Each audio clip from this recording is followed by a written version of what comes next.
பொங்கலுக்கு ட்ரெஸ் எடுக்கலான்னு சொல்லிட்டு எங்கள் ஊர் டி நகர் அதாவது டெக்ஸ்டைல் மார்க்கெட்டுக்கு வந்து அங்கங்கே போயிட்டு இருந்தேங்க. போகிற வழியில் வந்து பார்த்தீங்கன்னா சரி இன்னர்ஸ் எடுக்கலான்னு சொல்லிட்டு டேரெக்டாக ஒரு கடையில் போய் கேட்டாச்சு. ஒரு கடையில் போய் கேட்டதுக்கு பனியன் மட்டும் 120 ரூபா அப்படின்னு சொல்லிட்டாங்க. அது பூமெக்ஸ் பிராண்டு. 120 ரூபாவா கொஞ்சம் கம்மி பண்ணுங்க அப்படின்னு சொல்லிட்டு சரி 110 ரூபா அப்படின்னாங்க. இன்னும் கொஞ்சம் கம்மி பண்ணுங்க அப்படிங்கிற தம்பி இதுக்கு மேலாம் கம்மி பண்ண முடியாதுப்பா அப்படின்ட்டாங்க.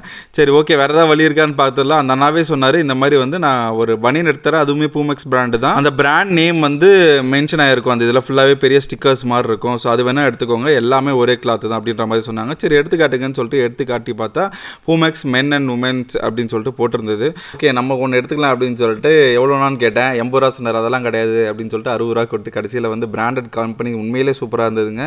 60 ரூபா கொடுத்து ஒரு பனியன் வந்து வாங்கினோம். ஆனால் ஒரே ஒரு டவுட்டுங்க, கம்பெனி ஏதாச்சும் வெளியே போடுற ஷர்ட்டில் வந்து அந்த மாதிரி பெரிய பிராண்ட் சிம்பிள் போட்டிருந்தாங்கன்னா மார்க்கெட்டிங் யூஸ் ஆக வாய்ப்பு இருக்குது. ஆனால் உள்ளே போகிற பனியனில் எதுக்கடா இவ்வளோ பெரிய ஸ்டிக்கர், அது இவ்வளோ கம்மியாக தராங்கன்னு சொல்லிட்டு எனக்கு இது வரைக்கும் தெரியல.